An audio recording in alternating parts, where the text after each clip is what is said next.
நகர சோதனைக்கு போவான். எப்படின்னா அவன் தன்னுடைய அடையாளத்தை காட்டாமல் நகர சோதனைக்கு போவான்றான். கருப்புடுத்து நகர சோதனைக்கு சென்று நகரத்தில் உள்ளவர்களுக்கு என்னென்ன குணம் உண்டு, என்னென்ன தோஷம் உண்டு என்று பார்ப்பவனாய் இருக்கக்கூடியவன். ரெண்டாவது அடையாளத்தை சொல்றார் ராஜாவுக்கு. மூன்றாவது என்ன சொல்றார், ராஜ்யத்திலே இருக்கக்கூடியவர்களுக்கு சில பேருக்கு சிக்ஷைகள், இதை இப்படி இப்படி செய் அப்படின்னு வழி சொல்லணும். ரட்சணம், பல பேரை காப்பாற்ற வேண்டும் பிரஜைகளை எல்லாம், அதை காப்பாற்றுறதுக்கான வழிகளை எல்லாம் சொல்லக்கூடியவனாக இருக்கான். அதாவது தனியாக இருந்து பண்ணுறான். அப்போ சில விஷயங்கள் என்ன பண்ணுறான், தானே தனியாக இருந்து சிலத்தை நடத்துகிறான். சில என்ன பண்ணுறான்னா சிலதெல்லாம் மந்திரிமார்களை வைத்துக்கொண்டு சில திட்டங்களை எல்லாம் தீட்டுகிறான். இது மூணாவது விஷயம் ராஜாக்கு இருக்கக்கூடியது. நாலாவது விஷயம் என்ன அப்படின்னா, சில சமயங்களில் நாட்டில் கஷ்டங்கள் ஏற்படும். அது வனத்தில் இருக்கக்கூடிய மிருகங்கள் சில சமயத்தில் என்ன ஆகும், அங்கேருந்து நாட்டுக்குள்ளே பிரவேசம் பண்ணும். அதனால் ஜனங்களுக்கு ஏதாவது உபதிரவம் தொந்தரவுகள் ஏற்படக்கூடிய காலத்திலே அந்த துஷ்ட மிருகங்களை எல்லாம் வேட்டையாடி நாட்டுக்கு நன்மையை கொடுக்கக்கூடியவனாக இருக்கிறான்.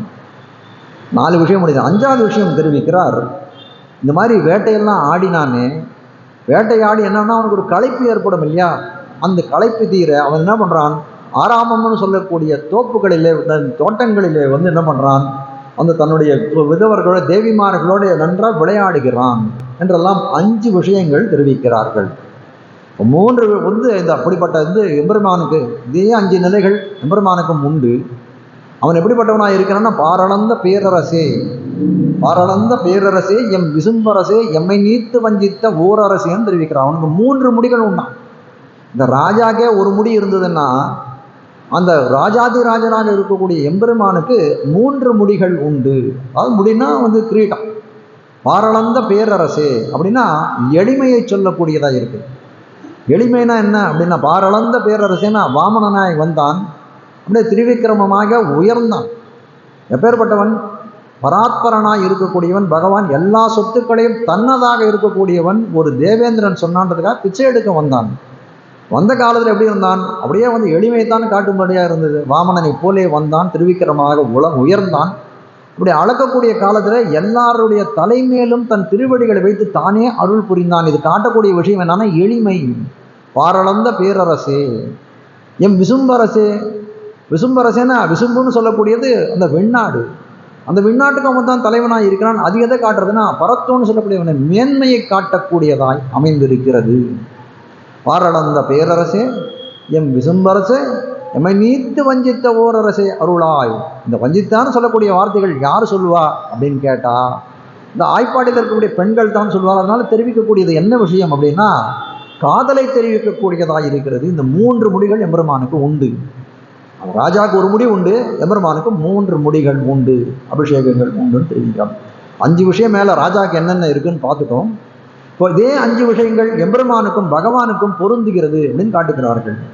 முதல்ல என்ன பண்ணோம், பகல் பொழுதிலே ராஜாவானவன் அந்த சபையிலே இருக்கிறான், அந்த பிரஜைகளாலே வணங்கப்படுபவனாக இருக்கிறான். அந்த நியாயாலயத்திலே இருந்து கொண்டு ஜனங்களுக்கெல்லாம் நீதியை செலுத்துகிறான்.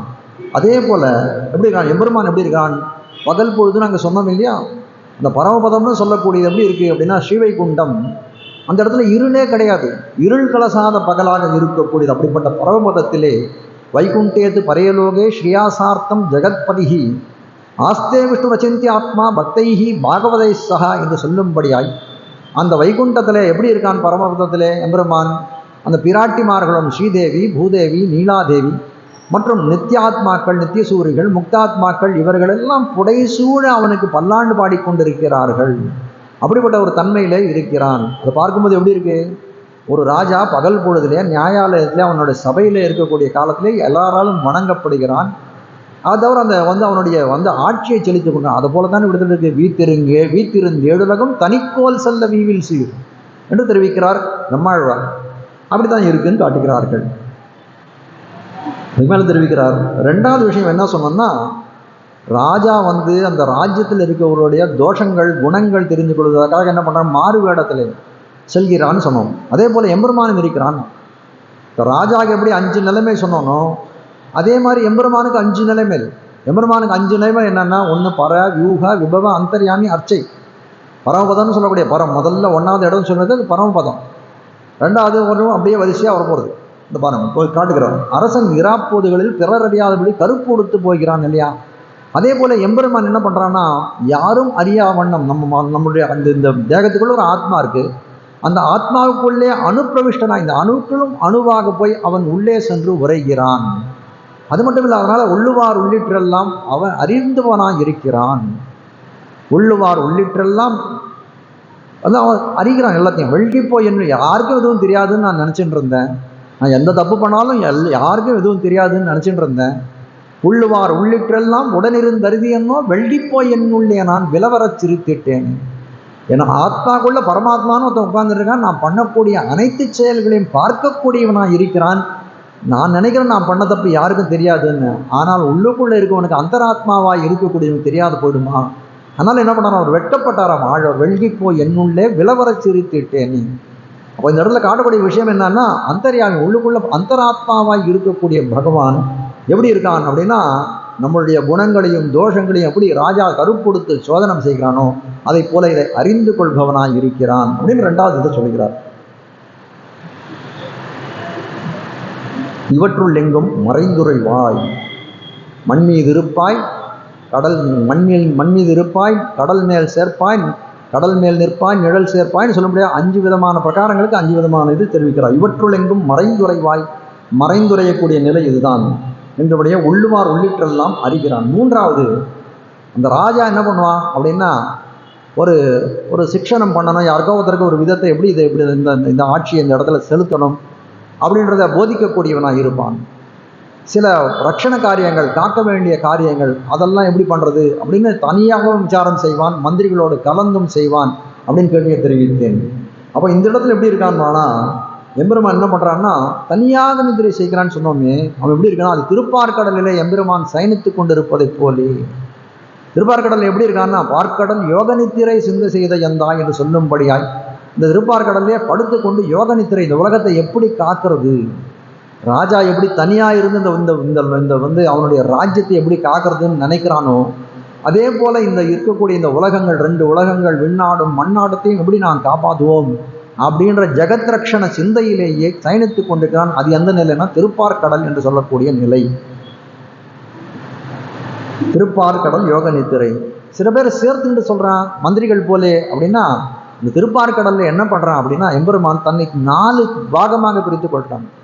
அது என்ன அப்படின்னு கேட்டா, வாசுதேவன், சங்கர்ஷணன், அனிருத்தன், பிரத்யும்னன் சொல்லும்படியாய் 4 மூர்த்தியாக தன்னை தானே பிரித்து கொள்கிறான். சில சமயத்தை தானே செய்கிறான், தனியாகவும் செய்கிறான், சில சமயத்தில் மந்திரிகளோடு கூட்டு செய்கிறான்னு. அதுபோல் 4 மூர்த்திகளாக தன்னை தானே பிரித்து கொண்டு அந்த திருப்பார்கடலில் இருந்து கொண்டு இந்த உலகத்தின் ஆட்சியை புரிகிறான் எம்பெருமான் அப்படின்னு காட்டார். அதுக்கு மேலே சொன்னது என்னன்னா, துஷ்ட மிருகங்களை வேட்டையாடுகிறான் ராஜா, அதே போல எம்பெருமானும் வேட்டையாடுகிறான். எப்படி? நான் காட்டை நாடி தேனுகனும் களிரும் புள்ளும் உடன்மடிய தேனுகன் பிளம்பன் காளியன் என்னும் தீப்பக்கூடுகள் அடங்க உழக்கி என்று சொல்லும்படியாய் அசுர ராட்சசர்கள் எந்தெந்த காலத்திலே எல்லாம் ஏற்படுகிறார்கள், தோன்றக்கூடிய காலத்திலாம் ராவணன் என்ன, இரண்யகசிபு என்ன, கம்சன் என்ன, அதுக்கப்புறம் இருக்கக்கூடிய தேனுகன், பிளம்பன், காளியன் என்ன, பிரலம்பாசுரன் என்ன, சகடாசுரன் என்ன, பூதனாயன வரிசையாக எவ்வளோ பேரை முடிக்கிறான். அப்போது துஷ்ட மிருகங்கள் இந்த சமூகத்துக்கு தீமையை விளைக்கக்கூடிய துஷ்ட மிருகங்களைப் போல இருக்கக்கூடியவர்கள் இந்த அசுர ராட்சசர்கள், அவர்களை எல்லாம் ஒழிக்கக்கூடியவனாக இருக்கிறான் எம்பெருமான். அது எப்படிப்பட்ட நிலை அப்படின்னா, அது விபவம் நிலை என்று காட்டுகிறார்கள். அப்படியே அரசன் வேட்டையாடின பிறகு என்ன ஆகுது அப்படின்னு கேட்டால், அவனுக்கு ஒரு சோர்வு ஏற்படுறது. இந்த சோர்வு ஏற்படுறதுனா என்ன பண்ணுறான், அவனுக்கு இருக்கக்கூடிய உத்தியானங்கள், பூந்தோப்புகள், தோட்டங்களிலே போய் என்ன பண்ணுறான், அபிமத விஷயங்களோடைய விளையாடுகிறானே. அதுபோல எம்பெருமான் எப்படி பண்ணுறான், தன்னுடைய அந்த விஸ்ராமம், அந்த என்ன சொல்றது, ஆயாசம், அந்த களைப்பு நீங்குவதற்காக ஒரு இடங்களில் போய் தெரியும். அது எப்படிப்பட்ட இடமா இருக்கிறன்னா, ஆறாமம் சூழ்ந்த அரங்கம், கணமங்கை காராறு மணி நிற கண்ணனூர் விண்ணகரம், சீரார் கணபுரம் சேரை திருவழுந்தூர், காராறு குடந்தை கடிகை மொத்த கடல் மல்லை, ஏறாறு பொழில் சூழ் இடவந்தை நீர்மலை, சீராரும் மலிருஞ்சோலை திருமூகூர், ஆரோர் புகழும் வட மதுரை. சொல்ல முடியாது எப்படி இருக்கு அப்படின்னு கேட்டால், இந்த அர்ச்சாவதார திவ்ய தேசங்கள் எல்லாம் இருக்கு, அதெல்லாம் நிர்வானுக்கு எப்படிப்பட்டதாக இருக்குன்னா, சோலைகளைப் போலே அவனுடைய என்ன சொல்றது, அவனுடைய களைப்பை தீர்ப்பதற்காக வந்து அமரக்கூடிய இடமாய் இருக்கிறது என்று காட்டுகிறார்கள். ராஜாவுக்கு இருக்கக்கூடிய 5 தன்மை சொன்னோம், எம்பெருமானுக்கு அதே மாதிரியான தன்மை 5 தன்மை சொன்னோம். தெரிவிக்கிறார், இதே 5 தன்மை எம்பெருமானார் ஆச்சாரிய சார்பௌமராய் இருக்கக்கூடிய ராமானுஜர் அவர் தரத்திலே இந்த 5 தன்மை பார்க்கப்படுகிறதுன்னு காட்டுகிறார். அது எப்படின்னு கேட்டா சொல்றார், பஜதி யதிபதோ பத்ரவேதீம் திரிவேதீம் அப்படின்னு தெரிவிக்கிறார். அதாவது நமக்கெல்லாம் என்ன அப்படின்னு கேட்டா, வைதிகர்கள் நம்ம என்ன சொல்றது, வேதத்தின் வழி நடக்கக்கூடியவர்களுக்கு மூல பிரமாணமாக இருக்கக்கூடியது வேதம் தான். அப்படிப்பட்ட வேதத்தை என்ன பண்றது, அது எந்த விதமான தாழ்வும் இல்லாத வேதம். ஒரு காலத்து நான் தாழ்வன் இல்லா மறை தாழ்ந்ததான். அது எதனால தாழ்ந்தது அப்படின்னா, அந்த வேதத்துக்கு தப்பான அர்த்தங்களை சில பேர் சொன்னார்கள். அந்த வேதத்தினுடைய என்ன சொல்றது, இருப்பையே சில பேர் மறுத்தார்கள். அதனால என்ன ஆகுதுன்னா, அதனுடைய வேதம் எப்படி தாழ்ந்தது, அதனால தாழ்ந்து போய் இருக்கிறது அப்படின்னு காட்டுகிறார்கள். அப்போ அந்த மாதிரியான தப்பார்த்தங்களை சொல்லக்கூடிய காலத்திலே வேதத்தினுடைய இருப்பை என்ன சொல்றது, அதை சூழல் அது இல்லை அப்படின்னு ஒரு சத்தியப்பிரமாணம் பண்ணக்கூடிய காலத்திலே, இல்லை செய்யக்கூடிய காலத்திலே தோன்றினவர் தான் நம்முடைய ராமானுஜர். நாட்டிய நீச சமயங்கள் மாண்டன, நாரணனை காட்டிய வேதம் களிப்பூற்றது. எவ்வளோ சமயங்கள் இருந்தது. நம்மாழ்வார் பாடுகிறார், வணங்கும் துறைகள் பல பல வாக்கி மதிவிகற்பால் பிணங்கும் சமயம் பல பல வாக்கியம் தெரிவிக்கிறார். வணங்கும் சமயங்கள் எவ்வளவோ இருக்கு இந்த உலகத்திலே. வணங்கும் சமயம், வணங்கும் துறைகள் பல பல வாக்கி மதிவிகற்பால் பிணங்கும் சமயம், அவ்வளோ சமயங்கள் இருக்கு. அது மாதிரி என்ன இருக்கா, என் சமயம்தான் பெருசு, உன் சமயம்தான் பெருசுன்னு அடித்துக் கொள்ளக்கூடியவர்கள் எவ்வளோ பேர். மதிவிகற்பால் பிணங்கும் சமயம் பல பல வாக்கி என்று தெரிவிக்கிறார். அதுபோல இந்த வேதத்துக்கு இந்த பரமாக இல்லாத அதனுடைய உண்மை பொருளை விளக்காமல் ஒரு சமயம் என்ன பண்ணுறது, அது தன் போன வழியில் அதை பிடிச்சி இழுக்கிறது. அப்படி இழுக்கக்கூடிய காலத்தில் வேதம் தாழ்ந்து போய் இருந்தது. அந்த அவர் எம்பெருமானார் வந்த பிறகு என்ன, நாட்டிய நீச சமயங்கள் மாண்டன. தாழ்ந்த சம்பிரதாயங்கள் வேதத்துக்கு தப்பர்த்தங்களை சொல்லக்கூடியதெல்லாம் மாண்டன.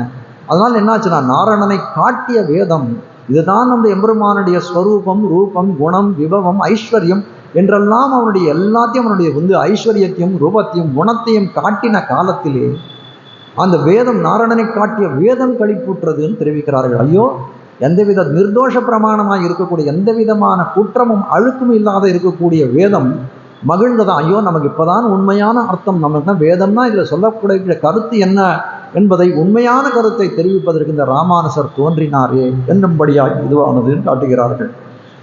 அப்போ இதுக்கெல்லாம் என்ன பண்றார், அந்த மதங்களை எல்லாம் தவறான அர்த்தங்களை சொல்லக்கூடிய மதங்களை எல்லாம் கண்டனம் செய்கிறார் ஸ்ரீபாஷ்யக்காரர்னு சொல்லக்கூடிய ராமானுஜர். அப்படிப்பட்டவர் எப்படி இருக்காருன்னா, சீரிய சிங்காசனத்திலே எழுந்தருளி இருக்கிறார். பஜதி எதிபதௌ பத்ரவேதீம் திரிவேதீம்னு தெரிவிக்கிறார். பத்ரவேதி அப்படின்னு சொன்னாலே சிங்காசனம். பத்ரவேதீம் திரிவேதீம் என்ன பண்றார், ஒரு பேரரசன் என்ன பண்றான், தன்னை எதிர்த்து வருவான் ஒரு பகைவர்கள். அப்படிப்பட்ட பகைவர்களை வென்று அந்த ராஜ்யத்தை கைப்பற்றி சிம்மாசனத்தில் போய் அமர்றான் இல்லையோ, அதுபோல என்ன பண்ணாராம் ராமானுஜர், அந்த எதிர்க்கக்கூடிய அந்த நாட்டின் நீச சமயங்களை எல்லாம் அவர்கள் வாய் அடங்கும்படி அந்த கரெக்டான அதுக்கு சரியான அர்த்தங்களை தெரிவித்து அந்த சிம்மாசனத்தின் மேலே ஏறி அமர்ந்தார். எப்படி ராஜன் ஒரு ராஜாவானவன் பகல் பொழுதிலே சிம்மாசனத்தில் இருந்து ஆட்சி செலுத்துகிறானோ அதை போலே என்று காட்டுகிறார். அதுமேல உள்ள அந்தர்யாமியா பகவான் இருக்கான். ராஜா கருப்புடுத்து சோதனம் செய்கிறான். ராமானுஜர் எப்படி பண்றாரு, உணர்ந்த மெஞ்ஞானியர் யோகம் தரும் திருவாய்மொழியின் மனம் தரும் இன்னிசை மண்ணும் இடம் தரும்னு தெரிவிக்கிறார். அதாவது எந்தெந்த இடத்துல நம்மாழ்வாருடைய திருவாய்மொழி ஓதப்படுகிறதோ அந்தந்த இடத்துலாம் ராமானுஜர் இருப்பார். உணர்ந்த இந்த பாசுரம் தான் சொல்றது அர்த்தம். உணர்ந்தமை ஞானியர் யோகம் தரும் திருவாய்மொழியின் மனம் தரும் இன்னிசை மண்ணும் இடம் தரும். திருவாய்மொழியின் இன்னிசை எந்தெந்த இடத்தில் கேட்கிறதோ அந்த இடத்துல ராமானுஜர் இருப்பார். அது எப்படிப்பட்டது, அவர் கணிக்க தெரிய மாட்டார். எப்படி அப்படின்னா, எப்படி பகவான் அந்தராத்மாக இருக்கிறோன்னா அதுபோல் அந்த இடத்துல ராமானுஜர் இருப்பார் என்று காட்டப்படுவதாக இருக்கிறது. மூன்றாவது விஷயம் என்ன சொன்னோம், இந்த ராஜா சில ராஜகாரியங்களை எப்படி பண்ணுறான், சில சமயங்களில் தனியே இருந்து விசாரம் செய்கிறான், சில சமயத்தில் மந்திரிமார்களோடு இருந்து பண்ணுகிறான். பகவான் திருப்பார்கடலே சயனித்திருக்கக்கூடிய காலத்திலே தானாக என்ன பண்ணுறான், யோக நித்திரை செய்து ரட்சணம் செய்கிறான். இல்லைன்னா தன்னையே 4 மூர்த்தியாக பொழிந்து கொண்டிருக்கிறான். வாசுதேவ, சங்கர்ஷண, பிரத்யும்ன, அனிருத்தன்னு சொல்லும்படியாய் 4 மூர்த்திகளை கொண்டு 4 விதமான செயல்களை செய்கிறான் அப்படின்னு பார்த்தோம். இப்போ ராமானுஜர் திறத்தில் அது எப்படி இதுவாகும் அப்படின்னு கேட்டால், ராமானுஜருக்கு முக்கியமான இது என்ன அப்படின்னா உபயவேத கிரந்த நிர்வாகம், உபயவேத வேதாந்த கிரந்த நிர்வாகம்.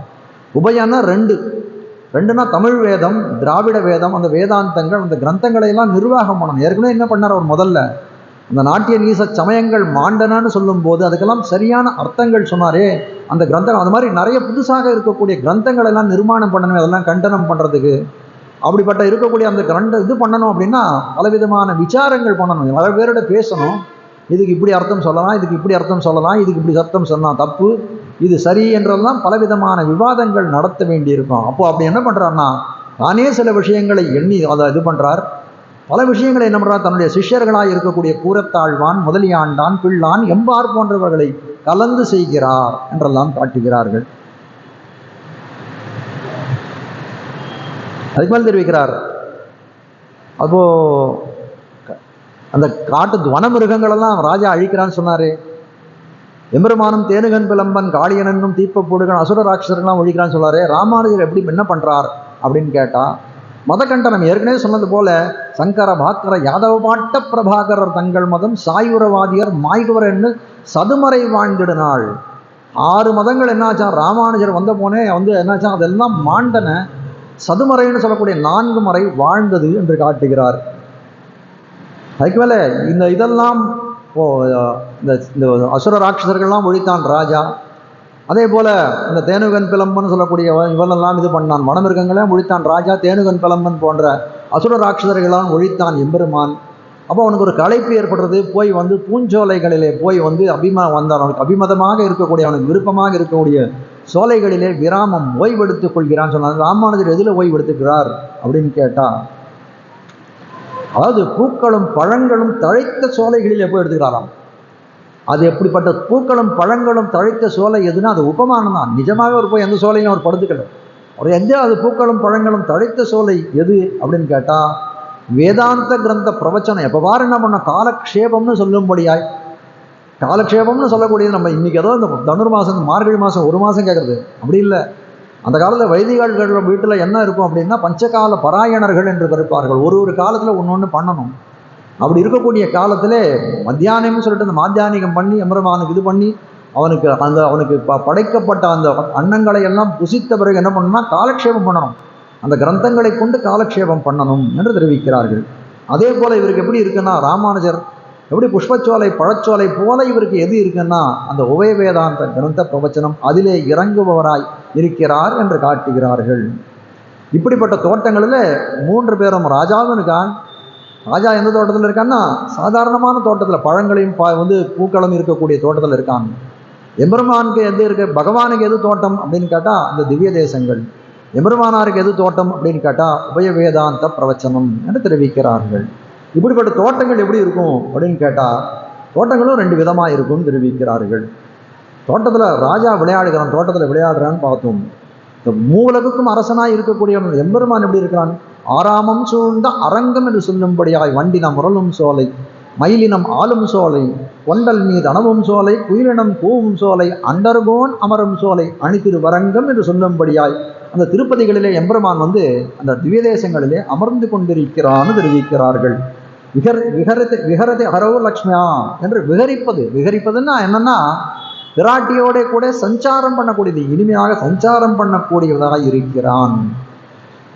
அதனால அந்த எம்பெருமான் எப்படி பிராட்டியோடு இது பண்றானோ அதே போல இங்க தோட்டம் இது சுவாமி எம்பெருமானா இருக்கும் அதை சொல்லணும், ராமானுஜருக்கும் சொல்லணும். இப்போ தோட்டம்னு சொன்னோமே, அந்த தோட்டம்னு சொல்லக்கூடியது 2 வகையான தோட்டங்கள் உண்டு. ஒன்று பகிரங்க தோட்டம். பகிரங்க தோட்டம்னா எல்லாரும் பார்க்கலாம் அந்த தோட்டத்தில் என்ன விளைகிறது அப்படின்னுட்டு. சிலது அந்தரங்க தோட்டம்னு உண்டு. அந்த அந்தரங்க தோட்டம்னு சொல்லக்கூடியது ராஜாவுடைய அந்தப்புறத்தில் இருக்கக்கூடிய தோட்டம் போல இருக்கக்கூடியது. அப்படிப்பட்ட தோட்டம் ராமானுஜருக்கு என்ன அப்படின்னு கேட்டோமே, ஆனால் அவர் சொல்றார் இந்த ஸ்ரீபாஷ்யம், கீதா பாஷ்யம், வேதார்த்த சங்கிரகம் போன்ற வேதாந்த நூல்கள் அதெல்லாம் பகிரங்க தோட்டமாக இருக்கும் என்று காட்டுகிறார்கள். அதுபோல அந்தரங்க தோட்டமாக இருக்கக்கூடியது என்ன அப்படின்னா எம்பெருமானுக்கு திருவாராதனத்துக்காக எம்பெருமானுடைய பூஜைக்காக வளர்க்கக்கூடிய திருத்துழாய், அதுபுறம் இருக்கக்கூடிய செண்பக மல்லிகையோடு செங்கல் நீர் இருவாட்சி போன்ற புஷ்பங்கள் விளையக்கூடிய தோட்டமாக இருக்கக்கூடிய அந்தரங்க தோட்டமாக இருக்கும் என்று காட்டுகிறார். அது ராமாயணருக்கு எது அப்படின்னு கேட்டால் அந்த திவ்ய பிரபந்தங்கள் ரகசியங்கள் தான் அது அந்தரங்க தோட்டமாக இருக்கும் என்று காட்டுகிறார்கள். அப்போ இது போய் வேதாந்தம் ராமானுஜருக்கு ரெண்டுமே உபய வேதாந்தி. அப்போ போய் வெளியில இருக்கக்கூடியது வேதாந்த நூல்களெல்லாம் பகிரங்க தோட்டம்னு சொல்றீங்கோ. இதை இருக்கக்கூடிய உள்ள இருக்கக்கூடிய திவ்ய பிரபந்தங்கள் ரகசியங்கள் தமிழிலே அமைந்தது. ஒரு பிராதேசிகமான இதெல்லாம் பிராதேசிகம்னா இப்போ தமிழ்நாட்டில் இருக்கிறவங்களுக்கும் தமிழ் தெரியும். அது தாண்டி போனால் எல்லாருக்கும் எல்லாம் தெரியுமா அப்படின்னா அதனால் நம்ம நிச்சயமாக சொல்ல முடியாது. ஆனால் வட தேசத்தில் பல பேருக்கு என்ன தெரிஞ்சிருக்கும், இது அக்ஷரமாவது கொஞ்சத்துக்கு கொஞ்சம் அவளால் படிக்க முடியும். ஏன்னா ஒரே அக்ஷரமாக இருக்கக்கூடியது அநேகமாக. அதனால் வட தேசத்தில் பல பேர் படிக்கக்கூடியதாக இருக்குமே.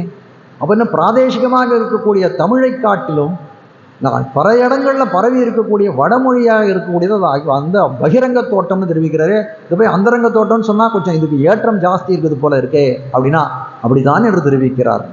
ஏன்னா அந்த வேதாந்த நூல்கள் ஸ்ரீபாஷ்யம் போடுற வேதாந்த நூல்களிலே காட்ட அதில் இருக்கக்கூடிய சில குறைகளை எல்லாம் எடுத்து காட்டுகிறார் காஞ்சி சுவாமி. இது பிரம்மசூத்திரம்னு சொல்கிறோம். பிரம்மசூத்திரம்னு வியாசராலே பணிக்கப்பட்ட இந்த பிரம்மசூத்திரத்திலே எத்தனை இருக்காங்க, 4 அத்தியாயங்கள், 16 பாதங்கள், 545 சூத்திரங்கள் அப்படின்னு எல்லாம் இருக்கிறது அதில். ஆனால் அப்படிப்பட்ட விஷயத்தில் அப்படிப்பட்ட அந்த பிரம்மசூத்திரத்தில் எம்பெருமான் திருவவதாரம் பண்ணான் அப்படின்னு சொல்லியிருக்கான்னு சொல்லலை. நம்ம இதில் எப்படி சொல்லியிருக்கு, இதுலேயே திருப்பாவில் சொல்கிற ஒருத்தி மகனாய் பிறந்து ஓரிரவில் ஒருத்தி மகனாய் வளர்ந்துன்னு எம்பெருமானுடைய அவதாரத்தை சொல்கிறார். அதை சொல்லலையே என்று காட்டுகிறார்கள். எம்பெருமானுடைய அவதார சேஷ்டிதங்கள் ஏதாவது சொல்லப்பட்டிருக்கான்னா சொல்லலை.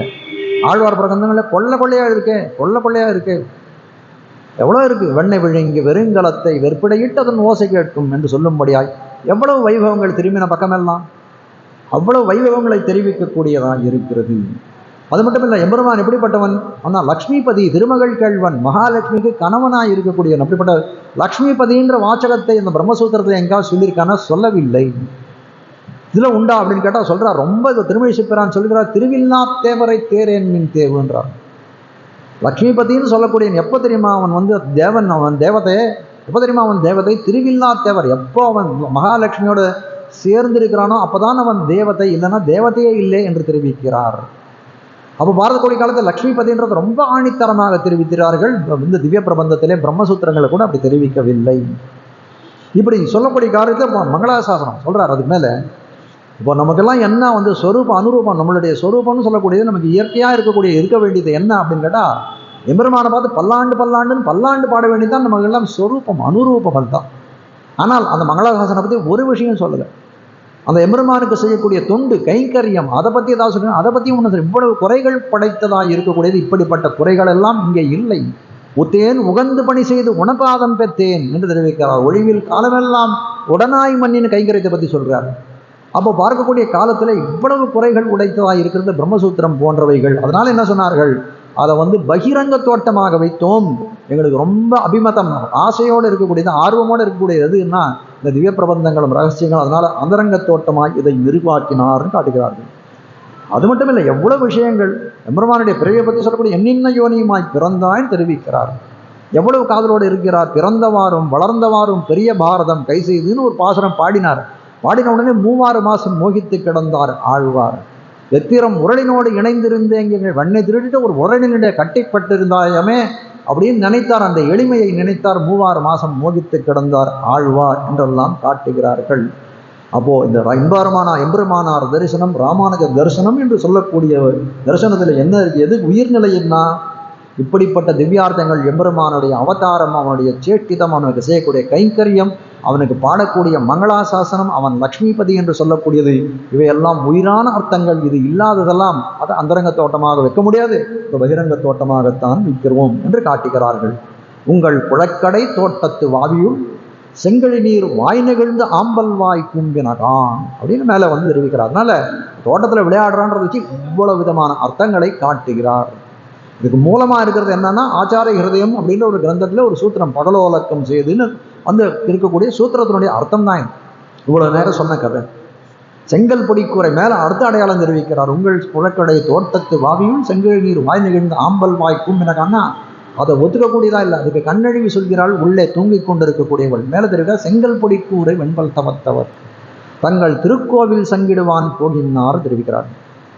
அதாவது காஷாய வஸ்திரத்தை தரித்திருக்கக்கூடிய சன்னியாசிகள், நல்ல வெண்மையான பற்களை உடையக்கூடியவர்கள், தபஸ்விகள், தபத்தை உடையவர்களாக இருக்கக்கூடியவர்கள் தங்களுடைய கோயில் சுப்பிரபாதம் பொழுது விடிந்தது அந்த பெருமானுக்கு சுப்பிரபாத சேவை பண்ணணுமேன்னு போய் கொண்டிருக்கிறார்கள் என்று சொல்லுகிறார்கள். அப்போ இந்த இடத்துல 2 விதமான அர்த்தங்களை காட்டுகிறார்கள். எம்பார்ன்ற ஆச்சாரியர் ராமானுஜருடைய தம்பியானவர் அவர் ஒரு அர்த்தத்தை காட்டுகிறார். அந்த ராமானுஜருடைய மாத்தூலர் மாமாவாக இருக்கக்கூடிய திருமலை நம்பி அப்படின்ற ஒரு அர்த்தத்தை காட்டுகிறார். அதாவது செங்கல்படி கூரைன்னு சொன்னோமே, காஷாய உடைய உடுத்தக்கூடியவர்களாக இருக்கக்கூடிய என்ன பண்ற, காஷாய உடையவர்களை உடுத்துகிறார்கள். இந்த ராப்பொழுதெல்லாம் இருக்கு. அப்போ என்ன பண்றாங்கன்னா நிறைய தாம்பூலங்கள் போல இந்த வெற்றிலை போன்றவைகளெல்லாம் தரிக்கிறார்கள். ஆனால் அதனால என்ன ஆகுதுன்னா, இந்த மாதிரியான ராத்திரி பொழுதே எப்பவும் என்னன்னா நம்மளுடைய தாமச குணத்தை அதிகப்படுத்தக்கூடிய குணம், அதனால சிறுக்கித்து திரிகிறார்கள். அதுக்கு மேலே என்ன அர்த்தம்னா, கார்த்தால் பகல் பொழுது ஆன உடனே என்ன பண்ணுறான்னா, நம்ம ஒரு பிரம்மச்சாரியாச்சு, அதுக்கேற்ற அந்த பிரம்மச்சாரி அது ஒரு சன்னியாசியாக இருக்கும், அதுக்கேற்ற விரக்தி இருக்கணுமே சன்னியாசினா. அந்த பிரம்மச்சரியமும் விரக்தியும் தோன்ற எப்படி இருக்கிறார்கள், தங்கள் பல்களை எல்லாம் சுத்தம் செய்கிறார்கள், பல்லை விளக்கி நல்லா தீர்த்தமாடி அவர்கள் கொண்டிய புன்றங்களை எல்லாம் தரித்து தபஸ்விகள் போன்றே இது பண்ணுகிறார்கள். அப்படிப்பட்ட விவரங்களெல்லாம் சன்னியாசிகள் எல்லாம் தங்கள் கோயிலை திறக்கப் போகிறார்கள். ஆராதிக்க தங்களுடைய ஆராத்திய தெய்வத்தைக்கு திருவாராதனம் செய்வதற்காக போகிறார்கள். அந்த காலம் அடுத்து பொழுது விடிஞ்சுடுத்து அப்படின்னு தெரிவிக்கிறார்னு சொல்றார் எம்பார். இப்போ காட்ட வந்த விஷயம் என்னன்னா, எம்பாரே ஒரு சன்னியாசி, அவர் இந்த மாதிரி சன்னியாசிகளை சொல்வாரா அப்படின்னு கேட்டா, இந்த காட்டில் அழகியா புரிஞ்சிக்க வேண்டிய விஷயம் என்ன அப்படின்னா, இந்த எம்பார் சொல்லக்கூடிய சன்னியாசிகள் எல்லாம் தாமச பிரகிருதிகள். தாமசம்னா 3 குணங்கள் நமக்கு உண்டு. சத்துவகுணம்னு ஒன்று, ரஜோகுணம்னு ஒன்று, தமோ குணம்னு 3 குணங்கள் உண்டு. இதில் நல்ல சிறந்த குணம் எது அப்படின்னு கேட்டால் சத்துவகுணம்னு சொல்லக்கூடியது தான். அந்த சமயத்தில் நம்ம பண்ணக்கூடியது எல்லாமே பார்த்தா நமக்கு காமம், குரோதம், இந்த மாதிரியான லோபம், மோகம், மதம், மாத்சரியம் சொல்லக்கூடிய தீய குணங்கள் எதுவுமே நம்மளை அண்டாது. ஆனால் அந்த ரஜோகுணம் என்ன பண்ணும், எத்தையுமே கொஞ்சம் பெருசாக்கி கொடுக்கும். இப்போ சத்துவகுணம் இருக்கக்கூடிய காலத்திலே இந்த ரஜோகுணம் சேர்ந்ததுன்னா உங்களுக்கு சத்துவம் மேலே போயிடும். தமோ குணம்னு சொல்லக்கூடியது உங்களுக்கு இருக்கக்கூடிய சோம்பல், துர்ச்சிந்தனைகள், தூக்கம், இதெல்லாம் தமோ குணத்தினுடைய பிராசுரியம், அதனுடைய மேலீடு. அதே சமயத்தில் அது கூட ரஜோகுணம் சேர்ந்ததுன்னா அது இன்னும் உங்களை பரஹிம்சை செய்ய தோன்றும், நன்றாக தூங்க செய்யும், உங்களுடைய சோம்பேறித்தனத்தை வளர்த்து கொடுக்கும். இப்போ இந்த பாசுரத்திலே இந்த எம்பாறு சொன்ன சன்னியாசிகள் எப்படிப்பட்டவர்னா தாமச பிரகிருதிகள். அந்த தாமச குணத்தாலே, தாமச குணத்தின் மேலீட்டாலே இராப்பொழுது முழுதும் தப்பான வழியிலே கழிக்கக்கூடியவர்களாக இருக்கிறார். ஆனால் பொழுது பிடிச்ச பிறகு என்ன பண்ண, தங்களை பெரிய தபஸ்விகளாய் காட்டிக் கொள்கிறார்கள். அப்படிப்பட்டவர்களே தாமச பிரகிருதி. இங்கே காட்ட வந்த விஷயம் என்ன அப்படின்னா, நீ எழுந்துக்கோ, தாமச பிரகிருதிகளாக இருக்கக்கூடியவர்கள் கூட எழுந்துட்டார்கள், நீ சத்துவத்தரமாக ஆனவனாச்சே, கண்ணனுடைய இந்த கண்ணனுடைய சேரியில இருக்கக்கூடியவன் எங்களுக்கெல்லாம் தலைவியை போன்றவள், நீ எழுந்துக்க வேண்டாமா? தாமச பிரகிருதிகளே எழுந்தார்கள், நீ எழுந்து பெண்கள் பொடிக்கூரை வெண்பல் தவத்தவர் என்று தெரிவித்தார். இன்னொரு அர்த்தம், திருமலை நம்பி என்றவர் அவருடைய மாமா, எம்பெருமானாருடைய சுவாமி நிர்வாகருடைய மாமா. அந்த இங்கே எழுந்து போகிறவர்கள் யார் அப்படின்னா, இந்த செங்கல் பொடிக்கூரை வெண்பல் தவத்தவர்னு சொல்லக்கூடியவர் தத்துவனிஷ்டர். தத்துவம்னு சொன்னால் 3 தத்துவங்கள் இந்த உலகத்தில். நம்ம போல இருக்கக்கூடிய சித்து சைத்தன்யமுடையவர் நம்பலாம். இந்த அச்சித்துன்னு சொல்லக்கூடிய ஜடப்பொருள், இது போல இந்த டேபிளை போல இருக்கக்கூடியது ஈஸ்வரன் எம்பெருமானானே பகவான். இது 3 தத்துவம் தத்துவனிஷ்டராய் இந்த தத்துவத்தை அறிந்து இந்த தத்துவத்திடத்துல எப்படி எப்படி நடக்க வேணும் என்பதை அறிந்து நடக்கக்கூடியராய் தத்துவனிஷ்டராய் இருக்கக்கூடியவர்கள் பரமேகாந்திகள், பரம ஏகாந்திகள். அவர்கள் என்ன, அவர்கள் எதுன்னா வேற எதுவுமே பண்ண மாட்டா, எம்பெருமானே நமக்கு வழி, நம்ம அடைக்கக்கூடிய பேருக்கு வழியாக இருக்கக்கூடிய எம்பெருமான், அந்த பேரும் அவனே என்று நினைக்கக்கூடியவர்களாக இருக்கக்கூடிய இந்த பரமேகாந்திகள். அப்படிப்பட்ட இருக்கக்கூடிய சன்னியாசிகள் என்ன பண்ணால், சன்னியாசிகள் தான் இவ்விடத்திலே கூறப்படுகிறார்கள். செங்கல் பொடிக்கூரை வெண்பல் தவத்தவர் என்று சொல்லக்கூடியவர்கள் தத்துவனிஷ்டர்களாய் இருக்கக்கூடியவர்கள் பரமேகாந்திகளாய் ஆன சன்னியாசிகள் அப்படின்னு தெரிவிக்கிறார்கள். அதுமேல வியாக்கியானத்தில் இன்னொரு விதியும் காட்டுறார் அழகுமுனவார் பண்ணார். எதஹரேவ விரஜேது ததஹரேவ பிரவரஜேது அப்படின்னு ஒரு உதாரணத்துக்கு ஒரு மேற்கோளை எடுத்து காட்டுகிறார். அர்த்தம் என்ன அப்படின்னு கேட்டால், எதஹரேவ விரேச்சு விரஜேத்து, எந்த காலத்திலே நமக்கு வைராக்கியம் உண்டாகிறதோ அந்த நாளே சந்நியாசம் ஏற்றுக்கொள்ள கடவன் அப்படின்னு அர்த்தம் அதுக்கு. ஆனால் மேலே சொல்லதபடி பார்த்தோமே ஆனால் என்ன அர்த்தம் அப்படி நமக்கு அந்த விதிப்படி பார்த்தோம்னால், பகவத் விஷயத்தில் ஈடுபாடும் விஷயாந்தரங்கள் அதை ஒழிந்த எம்பெருமான் இறை அனுபவத்தை தவிர்ந்த விஷயங்களில் விரக்தியும் பெற்று காவியை உடித்து மீதி இருக்கக்கூடிய இந்த போகியங்கள் சொல்லக்கூடிய தாம்பூலம் போன்ற விஷயங்களை தவிர்த்து வெண்பல் தவத்தை வெண்பல்லை உடையவர்களாய் சாத்விகராக இருக்கக்கூடிய சன்னியாசிகள் என்ன பண்ணுறார்கள், தங்களுடைய காலை நிமித்தம் அந்த அந்த அவர்கள் இருக்கக்கூடிய கர்மாக்கள் சந்தியாவந்தனாதிகள் போலவெல்லாம் முடித்து என்ன பண்ணுறார்கள், தங்களுடைய ஆலயங்களிலே திருவாராதனம் செய்வதற்காக போயக்கூடிய காலமாயிற்று என்று தெரிவிக்கிறார். ரொம்ப சுத்த சத்துவமாக இருக்கக்கூடியவர்கள் இவர்கள் என்று காட்டுகிறார். இந்த அடையாளத்தை எல்லாம் கேட்குறாங்க. ஓ, தபஸ்விகள்லாம் போகிறான்னு நீங்கள் சொல்கிறீங்களா, அது கூட சரியா இல்லையேன்றான். இந்த அடையாளம் கூட சரியா இல்லையோ, சரியா இல்லைன்னு கேட்குறார். சததம் கீர்த்தயந்தோமாம், நீங்கள் சொல்லக்கூடிய தபஸ்விகள்லாம் எப்படிப்பட்டவர்கள் தெரியுமா? எனக்கு தெரியும். நீங்கள் பிரமாணத்தை மறந்து பேசுகிறீர்கள், நான் அந்த பிரமாணத்தை எல்லாம் உங்களுக்கு நினைவூட்டுகிறேன். சததம் கீர்த்தயந்தோமாம், நீங்கள் சொல்லக்கூடிய உண்மையான சன்னியாசிகள்லாம் எப்படி இருப்பாங்க, அற்பவும் நாம சங்கீர்த்தனம் பண்ணக்கூடியவர்களாக இருப்பார்கள். தெரித்து எழுதி வாசித்தும் கேட்டும் வணங்கி வழிபட்டும் பூசித்தும் போக்கினேன் போது. திருமழிசை பிரான் இடத்துல உங்கள் பொழுதை எப்படி போக்குறீர் அப்படின்னு கேட்ட காலத்திலே தெரித்து எழுதி வாசித்து வணங்கி கேட்டும் வழிபட்டும் போக்கினேன். அப்படி இருக்கக்கூடியவர்கள் நீங்கள் சொல்லக்கூடிய தபஸ்விகள் எல்லாம் அப்படிப்பட்ட பரமை காந்திகள், எம்பெருமானே எல்லாம்னு இருக்கக்கூடிய அந்த பரமை காந்திகள் ஒரு சமயம் பெருமானுக்கு பூஜை பண்ணிட்டு மீதி சமயம்லாம் படுத்து உறங்குவார்கள் என்று நினைக்கிறாயா? சதா சர்வ காலமும் 24 மணி காலமும் அவர்களுடைய இது என்னன்னா, எம்பெருமானுடைய ஸ்மரணையிலே இருந்து அவன் புகழ் பாடி அந்த இறை அனுபவத்திலே இருக்கக்கூடியவர்கள் தான் இந்த தபஸ்விகள். அதனால அவர்கள் ஏதோ இப்போ போறார் அப்படின்னால பொழுது விடுதுன்னு அர்த்தம் கிடையாது. அவர்கள் எப்பவும் இறை அனுபவத்திலே தான் இருக்கார், அதனால பொழுது விழுந்துக்கு அடையாளமும் கிடையாது என்று தெரிவிக்கிறார். அதனால அவர்களுடைய கைங்கரியத்துக்காக அவர்கள் போகிறார்கள். அதை போய் நீங்க இப்படி சொல்றீங்களே என்று தெரிவிக்கிறார்.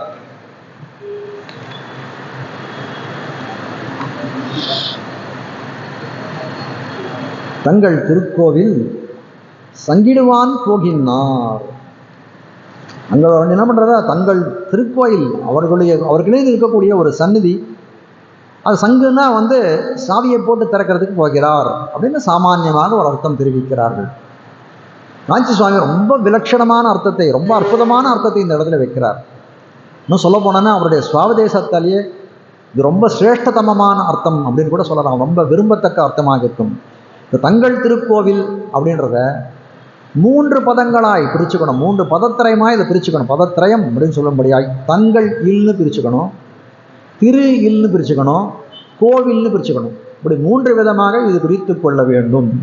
இப்போ தங்கள் இல் அப்படின்னு சொல்லக்கூடியது என்னன்னா, திருமந்திரம் அட்டாட்சர மகாமந்திரம் 8 எழுத்து மந்திரமாக இருக்கக்கூடிய தங்கள் இல். திரு இல்னு சொல்லக்கூடியது துவயமகா மந்திரம்.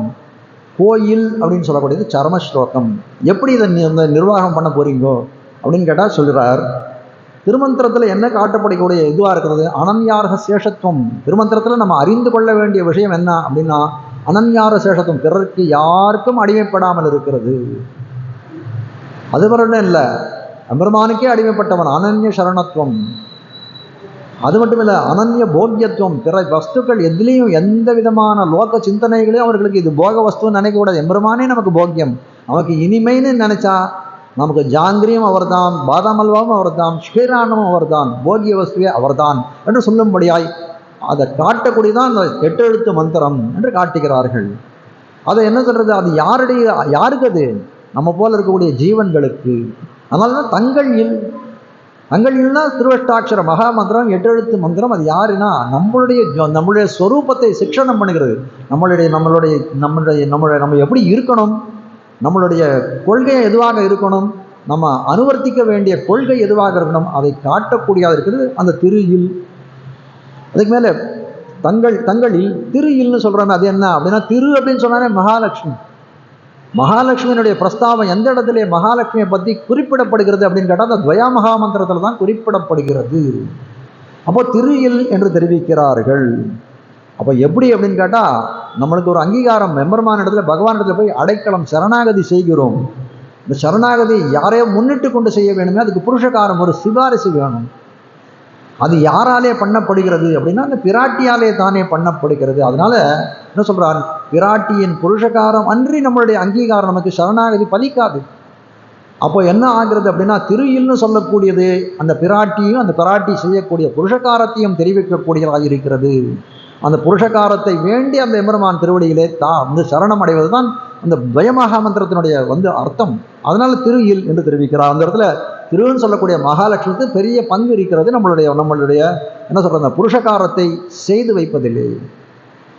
அது பிராட்டிக்கான கோயில். சர்மஸ்லோகம்னு சொல்லக்கூடியது. அவன் சொல்றான், கண்ணன் பெருமான் சொல்றான், எல்லா தர்மங்களையும் விட்டு என்னையே சரணடை. அப்போ நான் என்ன பண்றேன், உன்னுடைய எல்லா பாபங்களிலிருந்தும் உன்னை நான் விடுவிக்கிறேன் சொல்லக்கூடியனார் கண்ணன் எம்பெருமான்.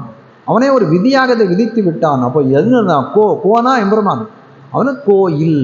அப்போ தங்கள்-இல், திரு-இல், கோயில்னு சொல்லக்கூடிய இந்த பதத்திரயங்களும் ரகசியத்திரயங்களின் மூன்றையும் காட்டக்கூடியதாக இருக்கிறது காஞ்சி சுவாமியோட நிர்வாகம் விடத்திலே. தங்கள் திருக்கோவில் சங்கிடுவான் போகினார், எங்களை முன்னம் எழுப்புவான் வாய் பேசும். எங்களெல்லாம் முன்ன எழுப்புறேன்னு நீ சொன்னையே, ஆனால் நீ பண்ணலையே. அது மட்டும் இல்லை, நீ எழுந்துக்கலான்றது பரவாயில்ல, நாங்கள்லாம் எழுந்து உணர்ந்து வந்தோம். நாங்கள் சொல்லக்கூடிய அடையாளங்களுக்கெல்லாம் கண்ணழிவு சொல்லுகிறாயே, ரொம்ப நனவே இல்லை. உன் நிறைவுக்கெல்லாம் இது குறையாகத்தான் இருக்கிறது, விரைந்து எழுந்து வர வேண்டும்னு தெரிவிக்கிறார்கள். எங்களை முன்னம் எழுப்புவான் வாய் பேசும், நங்காய் எழுந்திராய் நானாதாய். நானாதாய் அப்படின்னு சொன்னா, இவ்வளவு பேச்சு பேசியிருக்கே, உனக்கு கொஞ்சமாவது வெட்கம் இருக்க வேண்டாமா? வரலைன்னா என்ன பண்ணணும்? இப்போ நம்மளால வர முடியல, ஒரு இதுலனா ஐயோ வர முடியல, கொஞ்சம் மன்னிச்சுக்கோங்க அப்படின்னு சொல்லணும் இல்லையா? அப்படி வெட்கம், அது கூட சொல்லை காக்காத வெட்கமும் இல்லை. அப்படியே என்ன சொல்றாரோ, ஒரு சுனை கட்டவன் எப்படி இருப்பான், அது போல இருக்கிறீ. நாவுடையாய். நாவுடையாய் அப்படின்னு சொன்னா என்ன அர்த்தம் சொல்லணும்? இந்த உலகத்தில் யாருக்கு தான் நாவுடையாய்னா நாவு இருக்கிறவரே அப்படின்னு அர்த்தம். அதானே அர்த்தம். அதை என்ன சொல்லணும்? இந்த உலகத்தை யாருக்கு தான் நாக்கு இல்லை, எல்லாருக்கும் தானே நாக்கு இருக்கு. நாக்கு படைக்காதவர் யார் இருக்கு? அனைவருக்கும் அதுக்கு முக்கால்வாசி பேர் இருக்கு. யாரோ சில பேர் ஏதோ குறைபாடு இருந்தால் அவர்களுக்கு நாக்கு இல்லாத இருக்கலாமே தவிர நாவு இல்லாத இருக்காது. பாவியேன் தோன்றி பாம்பனையார்க்கும் தம் பாம்பு போல் நாவும் இரண்டுள வாய்த்தோர் நானிலியனுக்கு. எம்பெருமான் எதில் சயனிச்சிருக்கான்னா, இந்த நாகபரியங்கம் அந்த பாம்பு மேலே ஆதிசேஷனுடைய படுக்கையில் படுத்துன்னு இருக்கான். அந்த ஆதிசேஷனுக்கு என்ன பண்ணுவான்னா, 2 நாக்கு. அப்படி அது பிரிச்சதுன்னா 2 நாக்கு தெரியும் இல்லை? அது 2 நாக்கம். சாதாரணமாக கொஞ்சம் உண்மைக்கு புறம்பாக பேசக்கூடியவர்கள் நம்ம எப்படி சொல்லுவோம் அப்படின்னா, அவருக்கு 2 நாக்குன்னு சொல்லுவோம். அதே போல் சொல்றார், பாவியன் தோன்றி பாம்பனையார்க்கும் தம் பாம்பு போல் நாவும் பாம்பு படுகையில் படுத்துன்னு பாம்பு போலே உனக்கு 2 நாக்கு ஆயிடுச்சோ. உன் நாதனாக கண்ணன் எம்பெருமானுக்கு தான் 2 நாக்கு. நான் ஒன்று பாம்பு மேலே படுத்துனா அவனுக்கு 2 நாக்குன்னு நினச்சிட்டு இருந்தோம். அவனோட பழகி உனக்கு 2 நாக்கு ஆகிட்டான் தான் அப்படின்னு தெரிவிக்கிறார். உன் நாவின் வைலட்சணத்தை, அதனுடைய பெருமையை நாங்கள் என்ன சொல்ல முடியும்? இன்னொரு கருத்தும் தெரிவிக்கிறார்கள். 2 நாக்கா இருந்தது, சரி இன்னொன்று கருத்து சொல்கிறோம். இன்னொன்னும் தோன்றுது எங்களுக்கு. நீ என்ன சொன்னாய், எங்களை முன்னம் எழுப்புவான் என்று சொல்லும்படியாக வாய் பேசினாய். அப்போது ஆனால் இப்போ அந்த மாதிரி பண்ணல. உன்னுடைய செயலும் சொல்லும் ஒத்திருக்கவில்லை. நாங்கள் என்ன பண்ணலாம்? உன்னை மதியாமலும் செல்லலாம். எப்போ உன்னுடைய வாக்கு இதுவாக ஸ்பஷ்டமாக இல்லையோ, நாங்கள் மதியாமல் சென்று இருக்கலாம். ஆனால் நாங்கள் என்ன பண்ணோம்? அந்த மாதிரி போல உன் மாளிகையை தேடி இவ்விடத்திலே துவண்டு கொண்டிருக்கிறோம். உன் மாளிகையின் வாசலிலே காரணம் என்ன அப்படின்னா, நீ நாவுடையாய். அவர் சொல்கிறார், முதல்ல என்ன சொல்கிறார், ஒரே இதை வச்சுட்டு நாவுடையாய்ன்ற சப்தத்தை வச்சு அவளுக்கு ஒரு என்ன சொல்கிறது, அவரோட நிந்தனை ஒரு நிந்தனை பண்ணும்படியோ ஒரு மொழி சொல்கிறார். இதை சொல்கிறார், நாங்கள் போகாத இருக்கிறதுக்கு காரணம் என்ன தெரியுமா? உன்னுடைய சொல்லும் செயலும் ஒருபடிப்பட்டு இல்லாமல் இருந்தாலும் நாங்கள் போகவில்லை. காரணம் என்ன தெரியுமா?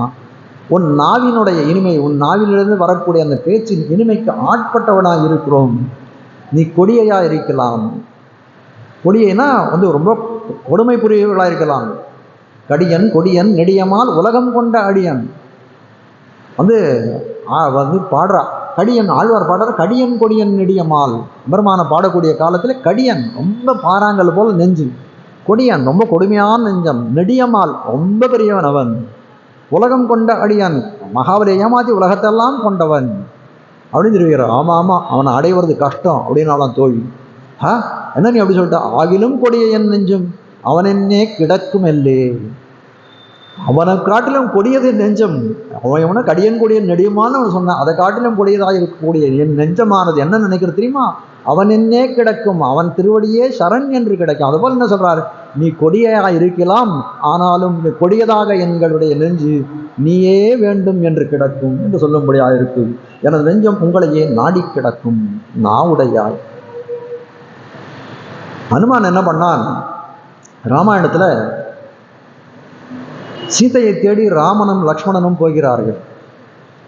அப்படி போகக்கூடிய காலத்திலே அவர்களுக்கு ஒரு இடத்துல விராதன் வந்து தெரிவிக்கிறான், நீ இந்த இடத்துக்கு இங்கேருந்து போ, சபரியனுடைய ஆசிரமம் இருக்கும், சபரியை பார்த்துட்டு அங்கேருந்து வந்து சுக்ரீவனை தேடி போ, வந்து ருஷ்யமுக பருவகம் அப்படின்ற இடத்துல இருப்பான், பம்பா நதியின் சரஸ்ல இருக்கு என்று சொல்லுகிறான். அவன் சுக்ரீவன் இடத்துல போனால் சீதையை தேடுவதற்கு உண்டான உதவிகளை எல்லாம் கொடுப்பான் அப்படின்னு சொல்றான். உடனே என்ன பண்றார், ராமன் போய் சபரியை பார்த்து அவருக்கு மோட்சத்துக்கு போனால் பம்பா நதியினுடைய தீரத்திலே ராமனும் லக்ஷ்மணனும் நடந்து வருகிறார்கள். ருஷ்யமுக பருவத்திலேருந்து பார்க்கிறான் சுக்ரீவன் பார்க்கிறான். பார்த்த உடனே அவனுக்கு பயம் வந்துவிடுது. ஏன்னா அவன் ருஷ்யமுக பருவத்தில் இருக்கிறதுக்கு காரணமே என்னன்னா, அந்த வாலிக்கு பயந்து இருக்கிறான். வாலி அவன் வேற எந்த இடத்துல போனாலும் அவனை கொண்டுடுவேன்னு சொல்லிட்டான். ருஷ்யமுக பருவத்தில் வந்தான்னா வாலியினோட தலை வெடிச்சு போயிடும், அவனுக்கு ஒரு சாபம். அதனால இவனுக்கு ஒரு சேமக்காப்பாக இருக்கக்கூடிய இடம் இந்த ருஷ்யமுக பருவதம் தான். அந்த இடத்துல போய் அவன் உட்கார்ந்துட்டு இருக்கான். அப்படி உட்கார்ந்துருக்க கிருஷ்ணேந்தில் இருக்கிற ருஷ்யமுக பருவதத்தில் உட்கார்ந்துட்டு இருக்கான் அவன். அப்போ ராமனை பார்த்த உடனே ராமனை லக்ஷ்மணனை பார்க்கிறான். அவர்கள் வந்தவர்கள் எப்படி இருக்கிறார்கள்னா, ஒரு தபஸ்விகளைப் போல் இருக்கிறார்கள். மான்தோல் மரவுரி எல்லாம் முடிகின்றார்கள். நல்ல தாழ்ந்த சடையை வைத்துக் கொண்டிருக்கிறார்கள். ஆனால் கையில வில்லை பிடித்து கொண்டிருக்கிறார்கள். அதெல்லாம் பார்த்தான் அவனுக்கு பயம் வந்துடுது சுக்ரீவனுக்கு. அனுமா, இது பார்த்தா வந்து வாலியோட ஆட்கள் போல இருக்கே, அதனால நீ கொஞ்சம் பார் யார் என்ன அப்படின்றான்.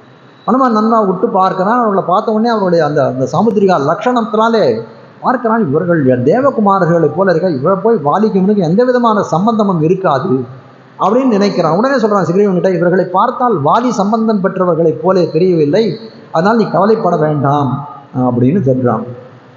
கொஞ்சம் ஒரு 50% அவனுக்கு சுக்ரீவனுக்கு மனசுல சரி பரவாயில்ல, அனுமான் நல்ல வார்த்தையை சொன்னான். ஆனால் இன்னொரு 50% பயம் இருந்துகிட்டே இருக்கு. உடனே அனுமான் கிட்ட சொல்ல, அனுமான் நீ தான் எல்லா சமயத்திலையும் வந்து உனக்கு நினைத்தபடி உருவெடுக்கக்கூடியவனாச்சே, அவர்களை யாருன்னு போய் விசாரிச்சுட்டு வா. அவர்கள் வாலி அனுப்பிய ஆளாக இருந்தால் நம்முடைய நிலைமையை நன்றாக தெரிவித்து அவர்களை திருப்பி அனுப்பிவிடு. அவர்கள் வேறு யாராவது இருந்தால் நமக்கு வந்து அவர்களுடைய வந்து ஆதரவை பெறுவதற்கு அவளை அழைத்து வந்து விடுகின்றான். உடனே என்ன பண்றான், அனுமானமும் ஒரு சன்னியாசி வேடம் தரிக்கிறான். ராமனை போய் பார்க்கிறான். பார்த்த உடனே அங்கேருந்து அவன் தூரத்திலேருந்து பார்த்த உடனே இவர்களை பார்த்த உடனே தேவகுமாரர்கள் போய் இருக்கிறானே அப்படின்னு அவனுக்கு தோணிடுது. இங்கே வந்தான். வாஸ்தவமாக வந்த இடத்துல என்ன பண்ணணும், இவர்களிடத்துல இவர்கள் யாருன்னு விசாரிக்கணும். அனுமானுடைய போக்கு எப்படி இருக்கு பாருங்க. நீங்கள் அனுமத் ஜெயந்தி வேற, ஆனால் அனுமன் பிரபாவத்தையும் கொஞ்சம் அனுபவிச்சிரும். ராஜ ரிஷிகள் அப்புறம் அனுமான் சொல்கிறான், அவங்கள பார்த்தா ராஜ ரிஷிகளைப் போல இருக்கிறீர்கள், தேவர்களைப் போல இருக்கிறீர்கள். நீங்கள் எப்படி இந்த கொடிய வனத்துக்கு வந்தீர்கள்? இந்த கொடிய வனம்னு சொல்லக்கூடியனா குரங்குகள் தெரியக்கூடிய வனம், ஒரு பாலைவனத்தை போல இருக்கக்கூடிய இந்த கொடிய வனத்துக்கு நீங்கள் எதுக்கு வந்தீர்கள்? எவ்வாறு வந்தீர்கள்? எல்லா விதமான சகல விதமான ராஜ லட்சணங்கள் புரிஞ்சவர்களாக இருக்கிறீர்கள். ஆனால் நீங்கள் எப்படி இருக்கிறீர்கள்? சடையை தரித்திருக்கிறீர்கள், மரபுரி தரித்திருக்கிறீர்கள், மான்தோல் போத்திருக்கிறீர்கள், தபஸ்கோலத்தோட இந்த காட்டுக்கு வந்திருக்கிறீர்கள். உங்களுக்கு வந்த காரணம் என்ன அப்படின்லாம் கேள்வி கேட்குறான். அப்படியே தோழர்களில் ஈடுபடுறான். அதை அந்த தோழர்களை ஈடுபட்டவன் அனுமான ஒரு ஸ்லோகத்தை சொல்லியிருக்கான். தோள் கண்டார் தோளே கண்டார் கம்மன் பாடினாரு. அதுபோல் அந்த தோளை பார்த்த உடனே அனுமான் அந்த அழகில் ஈடுபட்டான். இவன் போய் என்ன பண்ணான், அவர்கிட்ட கேட்டு அந்த விவரத்தெல்லாம் வாங்கிட்டு வரணும். வந்தவன் என்ன பண்ணான், அதை விட்டான். விட்டவன் என்ன பண்ணான், ராமனுடைய அழகிலே மயங்கி போனான். சிம்மஸ்கந்தோ மகோத்சாவோ சமதாவிவ கோபுருஷோ ஆயதாச்ச சுவதாச்ச பாகவா பரிகோபா சர்வபூஷண பூஷார்ஹா கிமர்த்தம் ந விபூஷிதா. இந்த ராமா லக்ஷ்மணா உங்களை பார்க்கக்கூடிய காலத்தில் எப்படி இருக்குதுன்னா, உங்களுடைய அந்த தேகம் அந்த திரண்டு உருண்டு இருக்கக்கூடிய தோளினுடைய பார்க்கக்கூடியதே உங்களுடைய வலிமை என்னன்றது நன்னா தெரியுது. அது மட்டும் இல்லை, ரொம்ப அழகாக இருக்கிறீர்கள். இப்படிப்பட்ட உடம்பை வந்து வெளியில் இதெல்லாம் எப்படி இருக்கணும், இந்த உடம்பெல்லாம் எல்லா இடத்துலையும் என்ன பண்ணோம், அந்த மறைக்கக்கூடிய அளவுக்கு திருவாபரணங்கள் சாத்தி இந்த ஊரினுடைய திருஷ்டிப்படாத இருக்க வேண்டும். அப்படிப்பட்ட அழகு குழந்தையவர்களாக இருக்கக்கூடிய நீங்கள் இந்த மாதிரி எந்த ஆபரணங்களும் அழியாத கிமர்த்தம் ந விபூஷிதா, ஏன் எந்த விதமான ஆபரணங்கள் அழியாக வந்துருக்கு? ஏன்னா கேட்கறது என்னன்னா, உங்களை பார்த்தா ராஜகுமாரை போயிருக்கீங்க, வரது பார்த்தா தபஸ்வி போல ஒரு பரதேசி போல வருகிறீர்களே என்று கேட்கிறான். அதனால என்ன ஆச்சு அப்படின்னா, இவன் ராமனுடைய பார்வை பார்த்த உடனே புண்டரீகாட்சன் நெடுநோக்கு பாய்ந்தது. சொல்லும்படியாக என்ன பண்றது, சபரி விதுர ரிஷிபத்னிகளை பூதராக்கின புண்டரீகாட்சன் நெடுநோக்குன்னு தெரியாது. ஸ்ரமணி விதுர ரிஷிபத்னிகளை பூதராக்கின புண்டரீகாட்சன் நெடுநோக்கு என்று தெரிவிக்கிறார்கள். சிரமணின்னு சொல்லக்கூடிய சபரி, விதுரன், ரிஷி பத்னிகள் இவர்கள் எல்லாம் என்னாச்சுன்னா எம்பெருமானுடைய கண் பார்வையாலே புனிதராக்கினான், பாவனனாக்கினான் என்று காட்டும்படியாக இருக்கக்கூடியது. அதே போல இந்த ராமனுடைய பாவனமான கண்ணின் நெடுநோக்கு என்ன பண்ணிதான் அனுமானை அப்படியே நிலை குலங்க செய்து விட்டது. ஆனால் இதனால் அனுமான் என்ன பண்ணான், ராமனிடத்திலே காதல் கொண்டான். ஸ்னேகோமே பரமோராஜன்னு தெரிவிக்கிறார். துவைநித்யா பிரதிஷ்டிதம், ராமாவனிடத்தில் நான் ஸ்னேகம் கொண்டேன். நியதஸ்ச வீரா பாவோ நான்யத்திர கச்சதி அப்படின்னு தெரிவிக்கிறான். நீ வீரனாய் இருக்கிறாய், உங்களிடத்த பக்தியும் எனக்கு பக்திஷ்ட நியதஸ்ச வீரா பக்திஷ்ட பாவோ நான்யத்திர கச்சதி என்று தெரிவிக்கிறான் அந்த அனுமான். அப்படிப்பட்ட என்ன அவனிடத்த ஸ்னேகம் கொண்டிருக்கிறான், பக்தியும் கொண்டவனாய் இருக்கிறான். இவன் சுக்ரீவன் சொன்னது என்ன, இவனுக்கு இவன் பண்ணக்கூடிய காரியம் என்னன்னா, ஒன்றும் இவனுக்கு ராமனை பார்த்த உடனே நிலை குலைந்து போயிருக்கிறான். அப்படி வேணும் என்ன பண்ணான், இவர்கள் நிலைமையெல்லாம் விரைவு அவனுக்கு தெரிஞ்சு போச்சு. இந்த ராமன் லக்ஷ்மணன் ராமன் பேசக்கூடிய காலத்தில் எல்லாத்தையும் சொல்றார். இப்போ வந்தவர்கள் வாலியினால் அனுப்பப்பட்டவர்கள் இல்லை, தர்மாத்மாக்கள், அதுக்கு மேலே அறநெறியிலே நடக்கக்கூடியவர்களாக இருக்கிறார்கள். அதனால அனுமான் உள்ளத்திலே ஒரு பக்தி கிளர்ந்து போச்சு. பார்த்த உடனே நினைச்சுக்கான், நமக்கு இனிமேல்ட்டு கடவுள் இவர் தான், இறைவன் சொன்னா அவர் தான். தேவு மத்தரியன் குருகூர் நம்பியன்னு மதுரை கோவில் எப்படி சொன்னாரோ அதை போல அனுமான் நினைச்சா இந்த ராமனை தவிர நமக்கு யாரும் கடவுளே கிடையாது இந்த உலகத்தில் என்று சொல்லும்படியாக இருந்தது. அதனால் என்ன பண்றான், ராமனையும் லக்ஷ்மணையும் தன் தோளிலே சுமந்து நடந்தான் காட்டுகிறார்கள். அந்த இடத்துல எந்த பம்பா தீரத்திலிருந்து தன் தோளிலே ராமனையும் லக்ஷ்மணரையும் அப்படியே சுமந்து அவனுடைய அந்த மாறுவேடத்திலே மாறினான். சொல்றான், நான் எனக்கு எந்த சமயத்திலும் நான் எனக்கு மாறுவேடம் எடுக்கக்கூடியது எனக்கு தன்மை உண்டு. சுக்ரீவன் ஒருத்தன் இந்த வாலியினுடைய தம்பி, அவனுக்கு பயந்து இந்த இடத்துல இருக்கு, எல்லாத்தையும் சொல்லிடுறான். அவர்களை போய் விசாரிச்சுன்னு வாடான்னு சொன்னான். இவன் விஷயத்தை எல்லாத்தையும் அவன்கிட்ட சொல்லிட்டான். நான் அவனுடைய மந்திரியாக இருக்கேன், வாயுவினுடைய புத்திரன் நான், எல்லா சமயத்திலும் எல்லா விதமான உருவத்தையும் எடுக்கக்கூடிய எனக்கு ஒரு சக்தி உண்டு அப்படின்லாம் சொல்லிட்டு என்ன பண்ணுறான், அவர்களை சுமந்து கொண்டு சுக்ரீவன் நான் உங்களை அழைச்சி போகிறேன் அப்படின்னு சொல்கிறான். திருவடி, அவர்களுடைய திருவடிக்கு ஸ்தானத்தில் இருந்து நடக்கிறான். அதனால தான் அவன் திருவடி. ஏன் திருவடி, ராமனையும் லக்ஷ்மணையும் தன் தோளிலே தூக்கி கொண்டான். அவர்கள் திருவடி எப்படி நடக்குமோ அதை போல் நடந்தான், அதனால தான் திருவடி அவன் என்று காட்டுகிறார்கள். இப்போ முதல்ல என்ன ஆச்சு, அனுமான் ராமனை பார்த்து மயங்கி போனான். அனுமான் பேசக்கூடிய பேச்சை கண்டு ராமனே மயங்கி போனான் காட்டுகிறார்கள். ராமன் சொல்லுகிறார், ஒரு ஸ்லோகத்தை எடுக்கிறார் வால்மீகி பகவான். நான் வேத வினீதஸ்ய நான் யஜுர்வேத தாரிணகா நான் சாமவேத விதூஷா சக்கியமேவம் பிரபாஷித்தும் என்று தெரிவிக்கிறார். இவன் எப்படி லக்ஷ்மணா இந்த அனுமான் பேசக்கூடியது இருக்கு, ஒரு 10 நிமிஷத்தில் முடிச்சு விடுறேன். அனுமான் சொல்றான், அந்த அனுமான் பேசக்கூடியது எப்படி இருக்கு தெரியுமா, இவன் எல்லா 4 வேதத்திலையும் அத்தியனம் பண்ணவன் தான் இந்த மாதிரி பேச முடியும். 4 வேத வினீதஸ்ய, அவன் ருக்வேதத்தை அனுஷ்டிக்கணும். இது ருக்வேதம்னு சொல்றது இருக்கவே மந்திர ரூபமா இருக்க கொஞ்சம் இதுவா இருக்கக்கூடியது. அதை அனுஷ்டிக்கிறவனுக்கு, அதை அந்த அத்தியனம் பண்ணவனுக்கு தான் இந்த மாதிரி வார்த்தை பேச முடியும். அது மட்டும் இல்லை, யஜுர்வேத தாரிணகா, யஜுர்வேதம்னு சொல்லக்கூடியது அதை மனசிலே தரிக்கிறது கஷ்டம். அப்படிப்பட்டவை தாரணம் அந்த மனசிலே தரித்து கொண்டவனாக இருக்கக்கூடியவனுக்கு தான் இந்த மாதிரி பேச வரும். சாமவேதம்னு சொல்லக்கூடியது கான ரூபமாக இருக்கக்கூடியது, அப்படியே ஒரு இசையை போல இருக்கக்கூடியது சாமவேதம். அந்த கானத்தினுடைய விசேஷார்த்தங்கள் தெரிஞ்சவன் தான் இந்த மாதிரி இனிமையாக பேச முடியும். ஒரு கானத்தை போல எல்லாம் இப்படிலாம் இருக்கிறத பார்த்தா இவன் 4 வேதங்களையும் நன்கு கற்றறிந்தவன் என்று சொல்லும்படியாகத்தான் இருக்கிறான். பேசக்கூடிய சமயத்திலே அவனுடைய இலக்கண பிழை ஒன்று கூட பார்க்க முடியல. வித்வான்னு சொல்லக்கூடிய ராமன் பெரிய வித்வான்கான்னு தெரிவிக்கிறார். வித்வான்னா என்னன்னா அர்த்தம் என்னன்னா, பிறர் வாழ்க்கையிலே வரக்கூடிய பிழைகளை கண்டுபிடிக்கக்கூடியவர்களாக இருப்பார். அப்போ என்ன பண்ணுறான்னா ராமன், அவன் அனுமான் பேசக்கூடிய காலத்தில் ஏதாவது இலக்கண பிழை செய்கிறானான்னு பார்க்கிறான். ஒரு இலக்கண பிழை சுத்தமாக பேசுகிறான். அது மட்டும் இல்லை, நிதானமாக பேசுகிறான், புரியும்படியாக பேசுகிறான், மரியாதையாக பேசுகிறான், இனிமையாக பேசுகிறான். ஒருத்தன் பேச்சுன்னா லட்சணம் என்ன அப்படின்னு கேட்டால் அந்த லட்சணம் அனைத்து விதமான லட்சணங்களும் பொருந்தியதாக இருக்கக்கூடியது அந்த அனுமானுடைய ஒரு பாஷணம்னு சொல்லக்கூடியது. அது தெரிவிக்கிறான். அந்த மாதிரி இருக்கக்கூடிய இவன் பேசுறதுலாம் கேட்டால் எனக்கு என்ன தோன்றது தெரியுமா, இவன் நவ வியாக்கரண பண்டிதன்னு சொல்கிறான். நவ வியாக்கரணம் 9 விதமான வியாக்கரணம். ஒரு வியாக்கரணத்தை நம்ம கற்றுக்கிறதுக்கே கிட்டத்தட்ட 7 வருஷம் 14 வருஷம் ஆகுன்றான். நவ வியாக்கரணம்னா 9 விதமான வியாக்கரணத்து போல உண்டாம். அந்த 9 விதமான வியாக்கரணங்களையும் அதீதம் பண்ணவன், நன்றாக அத்தியனம் பண்ணவனால தான் இந்த மாதிரிலாம் இருக்க முடியும். லட்சுமணா நான் சொல்கிறேன் கேள்வி, இவன் பேச்சில் நிகரற்றவன், இவனை போல பேசுறதுக்கு ஆளே கிடையாது. இவன் பேச்சை கேட்டால் அவனை கொல்லணும்னு வரக்கூடிய வாளேந்து வரக்கூடிய பகைவனும் தன் வாளை கீழே விட்டு செல்வான். அது மட்டும் இல்லை, இவனை மந்திரியாக பெற்றானே அந்த சுக்ரீவன் ரொம்ப பாக்கியம் படைத்தவன், இவனாலே அவனுக்கு எல்லா நன்மைகளையும் விளையும் என்றெல்லாம் தெரிவிக்கிறான். இப்போ காட்ட வந்த விஷயம் என்னன்னா, நாவுடையாய் அப்படிப்பட்ட நா பொருந்தியவனாய் இருந்தான் என்று காட்டுகிறார்கள். இவனுக்கு அதே போல நாக்கு இருக்கு அப்படின்லாம் கேட்டுக்கிறார்கள். திருவடின்னு சொல்லக்கூடிய அனுமான் சீதா பிராட்டிக்காக ராமனுடைய தூதனாக லங்காப்பட்டினம் செல்றாங்க. லங்காப்பட்டினம் சென்ற காலத்திலே அந்த அசோகவனத்திலே எல்லா இடத்துலையும் தேடுறான். அசோகவனத்தில் போய் சீதையை கண்டுபிடிச்சிடுறான். எல்லா விருத்தாந்தங்களும் ராமனுடைய கதை எல்லாத்தையும் அங்கிடத்தில் இருக்கக்கூடிய கதையெல்லாம் சொன்னான். இங்க இருக்கிற சீதை பிராட்டியினுடைய விருத்தாந்தங்களை எல்லாம் கேட்டான். கடைசியில் அந்த சண்டையை போட்டான், அந்த ஊருக்கு நெருப்பு வச்சான், எல்லாம் பண்ணிட்டான். கடைசியில் வந்து சீதா பிராட்டியோட பேசக்கூடிய காலத்திலே சீதா பிராட்டி சொல்கிறார், அனுமான் இன்னும் 1 மாதம் நான் உயிர் தரித்திருப்பேன், அதுக்குள்ள நீ ராமனை அழைத்து வந்து என்னை காப்பாற்ற செய்ய வேண்டும். வாச்சா தர்மம் அவாப்னுகின்னு தெரிவிக்கிறார்.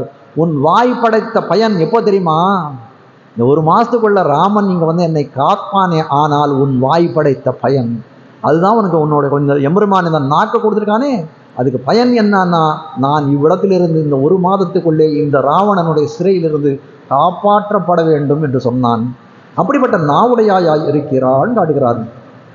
நானாதாய் நாவுடையாய் சங்கொடு சக்கரம் ஏந்தும் தடக்கையன் என்று தெரிவிக்கிறார். எம்பெருமான் எப்படிப்பட்டவனாக இருக்கான்? அவனுக்கு அடையாளங்கள் சின்னங்களாக இருக்கக்கூடிய சங்கொடு சக்கரம் ஏந்தும் தடக்கையன் என்று சொல்லும்படியாக இருக்கிறான். அப்படிப்பட்டவன் எப்படி இருக்கான்? பங்கைய கண்ணனாகவும் இருக்கிறான். பங்கைய கண்ணானை பாடையிலோர் எம்பாவாய். அவனெல்லாம் நம்ம என்ன பண்ணணும்னா, நீ நானாதாய் நாவுடையாய் அப்படி நாம் இருக்கக்கூடியவள் நீ நாவுடையவள இருக்கிறாளே, நம்ம என்ன பண்ணணும்னா இந்த சங்கொடு சக்கரம் ஏந்தும் தடக்கையனையும் பங்கைய கண்ணனையும் பாடணும், நீ எழுந்து வர வேண்டும் என்று தெரிவிக்கிறார்.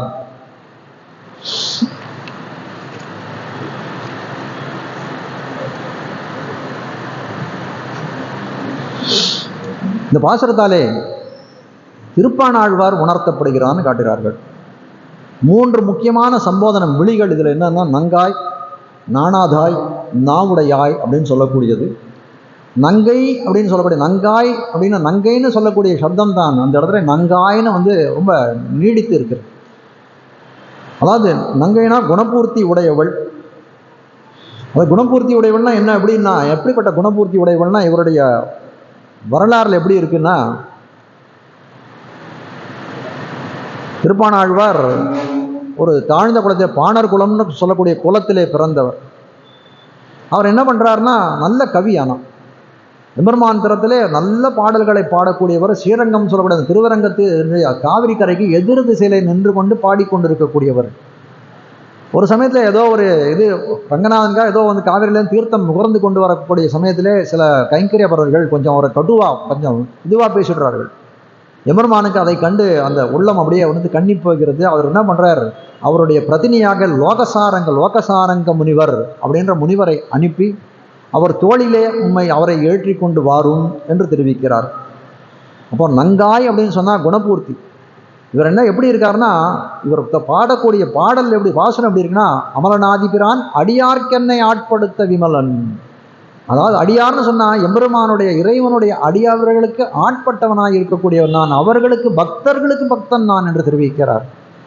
அப்போ அது காட்ட வந்த விஷயம் என்னன்னா, எதனால அவர் தோள் மேலே எழுந்தி உட்காருக்கிறதுக்கு இவர் ஒப்புக்கொண்டார் அப்படின்னு கேட்டால், அந்த அத்தியந்த பாரதந்திரியம். அத்தியந்த பாரதந்திரியம்னா அவருக்கு இருக்கக்கூடியது ரொம்ப என்ன சொல்றது, அடியவர்களுக்கெல்லாம் நான் தாழ்ந்த அடிமை, கடைசியான அடிமை அப்படின்னு வந்து சொல்ற பாரதந்திரியம் அப்படின்னு சொன்னாலே வைத்த இடத்திலே சொன்னபடி இருக்கக்கூடியது. ஒரு இந்த இடத்துல இரு அப்படின்னு சொன்னால் ஒரு இந்த ஒரு வச்ச எண்ணம் எப்படி இருக்குமோ அதை போல ஒரு அச்சேதன பொருளை போல இருக்கிறது. அதுலேயும் என்னன்னா ரொம்பமா அத்தியந்தமாக இருக்கக்கூடிய பாரதந்திரியம்.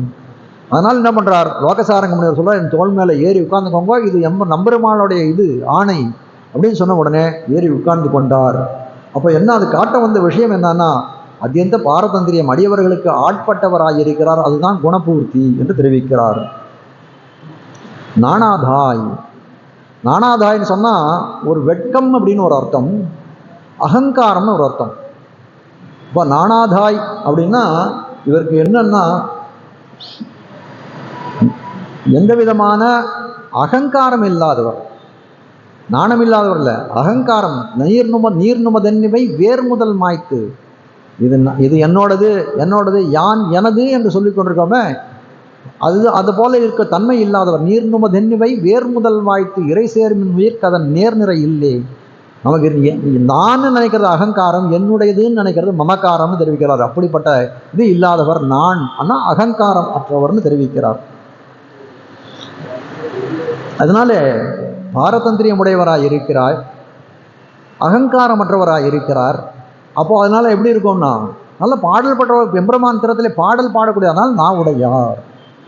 சங்கொடு சக்கரம் ஏந்தும் தடக்கையன் அப்படின்னு சொல்லக்கூடிய இடத்துல காட்டுகிறார். அவருடைய அந்த அமலநாதிபிரான் பாசுரத்தை கையினால் சுரிசங்கனல் ஆழியர் நீள்வரை போல் மெய்யனார் அப்படின்னு என்ன சொல்றார், கையினால் சுரிசங்கனல் ஆழியர் என்று சொன்னதுனால சங்கோட சக்கரம் ஏந்தும் தடக்கையனுக்கு துல்லியமாக இந்த இடம் இருக்கு. அதனால் இவர் எழுப்பப்படுகிறார். பங்கைய கண்ணானை பாடன்னு சொல்லக்கூடிய இடத்திலே கரியமாகி புடை பறந்து மிளிர்ந்து செவ்வரியோடி என்று சொல்லும்படியாய் இந்த பங்கைய கண்ணன் சொன்னார். இந்த இடத்துல கண்ணனுடைய பிரஸ்தாவத்தை காட்டிட்டார். செங்கல் பொடி கூரை வெண்பல் தவத்தவரன் தபஸ்விகளோட இது சொன்னது. இந்த இடத்துல இவருடைய சரித்திரத்தையும் இந்த லோகசாரங்க முனிவர்ன்ற வராரே அவருடைய தன்மையை காட்டுவது போல் அமைந்திருக்கிறதுன்னு காட்டுகிறார்கள். எங்களை முன்னம் எழுப்புவான் வாய்ப்பேசும் நங்காய் அப்படின்னு சொன்னார். அப்போ என்ன அர்த்தம் அப்படின்னா, உங்களெல்லாம் நான் முன்னாடி எழுப்புறேன் அப்படின்னு சொன்னார். ஆனால் இவர் எப்படி இருக்கா, இவர் சொன்னதுக்கும் அது அதெல்லாம் சொல்லலையும் செயலையும் வேறுபாடு இருக்குது, ஒருமைப்பட்டிருக்கவில்லைன்னு சொன்னாலும் இதே மாதிரி இவரும் சொல்கிறார். அமலநாதிபிரான் அடியார்க்கென்னை ஆட்படுத்த விமலன், அடியவர்களுக்காக நான் அடியவனாக இருக்கேன்னு சொல்கிறார். அப்போ சொல் அப்படி இருக்குது, செயல் எப்படி இருக்குன்னா அதுக்கேற்ற மாதிரி அவர் நடந்தில்லை கோயிலுக்கு வந்துடணும். எப்படி வந்தார்னா லோகசாரங்க முனிவர் மேலே ஏறி வந்தார். அதனால் எங்களை முன்னம் எழுப்புவான் வாய் பேசும் என்று தெரிவிக்கிறார். இப்படி பலவித சாமியங்களாலே இன்னைய பாசுரத்தை திருப்பானாழ்வார் எழுப்பப்படுகிறார் என்று காட்டுகிறார். இன்றைய பாசுர அனுசந்தானத்தினுடைய இன்றைய அனுபவத்தை தலை கட்டுவோம். எல்லேஹே இளங்கிளியே இன்னும் உறங்குதியோ சில்லன் அழையேன் மின் நங்கை மீர் போதருகின்றேன் வல்லையுன் கட்டுரைகள் பண்டேயுன் வாயறிதும் வல்லீர்கள் நீங்களே நானே தானாயிடுக வலை நீ போதாய் உனக்கென்ன வேறுடையை எல்லாரும் போந்தாரோ போந்தார் போந்தென்னிக்கொள் வல்லானை கொன்னானை மாத்தானை மாத்தழிக்க வல்லானை மாயனை படேலோரின் பாவாய். ஸ்ரீமத்யை விஷ்ணு சித்தாரிய மனோநந்தன ஹேதவே நந்தநந்தன சுந்தரியை கோதாயை நித்யமங்கலம். ஸ்ரீமதே ரம்யஜா மாத்ருமுனீந்திராய மகாத்மனே ஸ்ரீரங்கவாசினே பூயாத் நித்யஸ்ரீர் நித்யமங்கலம். ஸ்ரீமத் சுந்தர ஜாமாத்ருமுனி மானசவாசினே அண்ணங்கரார்யவர்யாய நித்யஸ்ரீர் நித்யமங்கலம். தழை நல்ல இன்பம் தலைப்பெய்தெங்கும் தழைக்கவே லோகா சமஸ்தா சுகினோ பவந்து சமஸ்தசன் மங்களாணி சந்து. ஆண்டாள் திருவடிகளே சரணம். ஆழ்வார் பெருமானார் ஜியர் திருவடிகளே சரணம். நாளை அனைவரும் வழக்கம் போல் வந்து சேர்ந்து அனுகிரகிக்க வேணுமாய் பிரார்த்திக்கிறேன்.